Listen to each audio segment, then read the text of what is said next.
Bonjour, le dimanche 19 mai 2013, place Marcel Pagnol, à Signes, dans le Var, se tenait la foire bio organisée par l'association Nature et Progrès. C'était la 25e édition. Voici l'interview de Fabien Notte, écrivain. Alors nous sommes le dimanche 19 mai 2013, nous sommes à la 25e foire bio de Signes.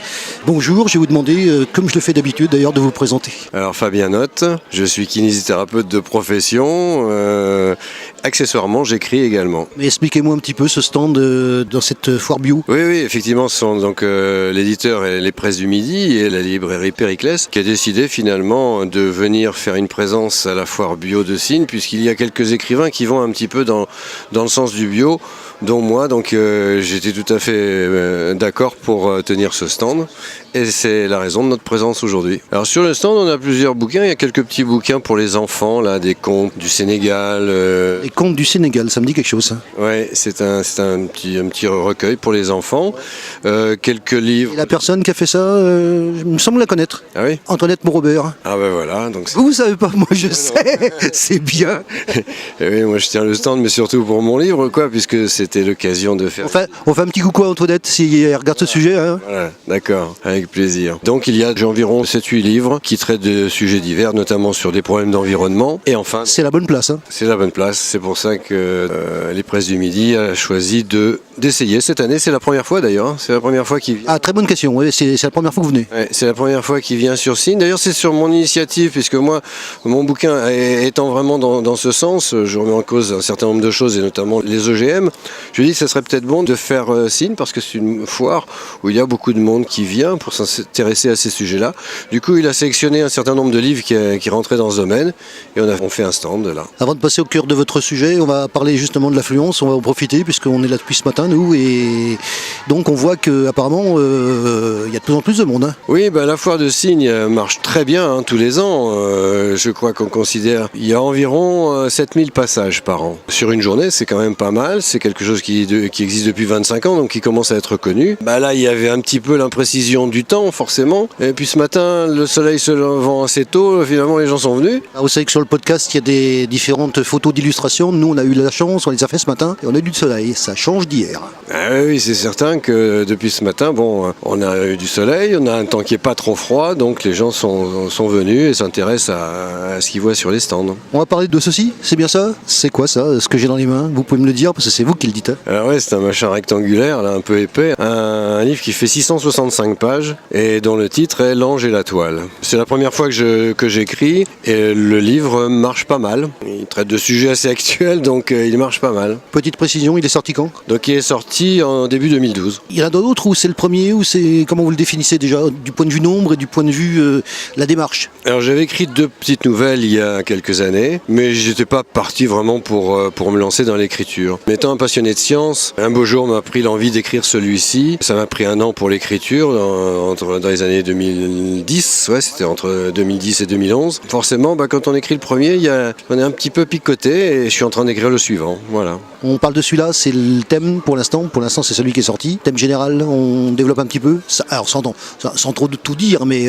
Oui, c'est un roman de fiction, hein. C'est un roman de fiction qui raconte une sorte de roman de mi-policier, mi-espionnage, où un Provençal va être plongé dans une grande manipulation internationale à partir des outils que l'on possède actuellement pour surveiller les gens, pour les manipuler. On prenne pour leur grade l'internet, les satellites et les OGM. J'ai construit à partir des dérives de ces différentes technologies, j'oubliais les nanotechnologies, je crois que c'est le plus beau, ces nouvelles technologies qui sont sans contrôle, qui sont aux mains des commerçants et plus aux mains des scientifiques, et donc qui se développent dans notre quotidien. On va plus pouvoir d'ailleurs vivre sans elles. D'ailleurs au jour d'aujourd'hui, vous pouvez rien faire sans Internet, même votre déclaration d'impôt, n'est-ce pas ? Donc, et alors je suis parti là-dessus, j'en ai fait une sorte de scénario de fin du monde. D'accord. Qu'est-ce qu'on peut dire encore dessus ? Ce qu'on peut dire, c'est à lire comme ça, c'est quand même, ça reste un roman, hein, donc à lire tranquillement le soir au coin de la cheminée ou sur la plage cet été. Il y a quand même un aspect optimiste, c'est quand même que le pauvre petit bonhomme, là, ce petit Provençal qui va finir par se balader dans le monde entier, travailler avec les services secrets français, avec le Mossad, finit par être ce petit caillou dans la chaussure qui empêche ce monde de tourner bien rond.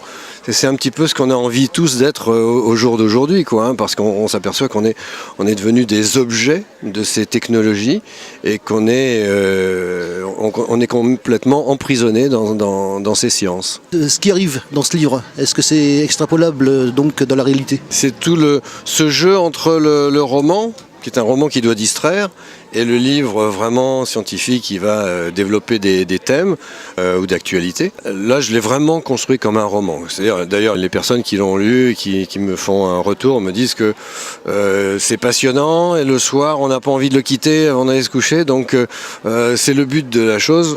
Je fais un scénario qui va enchaîner plusieurs éléments et à chaque fois qu'on est avancé dans un chapitre, on a envie de savoir ce qu'il y a derrière.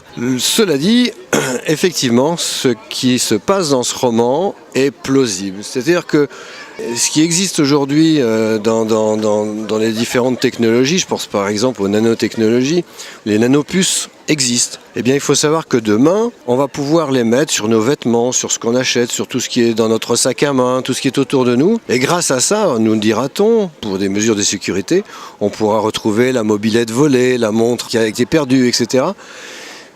Ça, c'est le bon revers de la pièce. Mais derrière, il y a un autre revers. C'est le suivi. Exactement. Et on est de plus en plus surveillé, observé, lié à des caméras fixées un petit peu partout. Vous vous rendez compte que c'est un problème vraiment de la liberté fondamentale qui est posée au travers d'un roman. Voilà. Ok, écoutez, merci de cette interview et puis encore surpris de vous avoir rencontré ici. Alors c'est vrai que, je vous l'ai dit, on a rencontré pas mal d'écrivains, notamment hier. Voilà, donc l'espace 3000 et donc encore un, voilà. Merci beaucoup. Merci de m'avoir reçu, merci à vous-même. À noter que cette interview s'est déroulée sur le stand de l'association des agriculteurs bio du Var de Stéphane Demaria, que nous avons interviewé aussi, les deux stands étant face à face, ce qui était bien pratique pour s'isoler un peu du bruit ambiant pour faire correctement les interviews. Retrouvez nos sujets sur la chaîne YouTube KXTC Podcast. Vous pouvez retrouver également nos informations sur la page Facebook KXTC Podcast ainsi que sur Twitter. Je vous souhaite une excellente matinée et je vous retrouve très très vite sur un prochain reportage pour KXTC Podcast.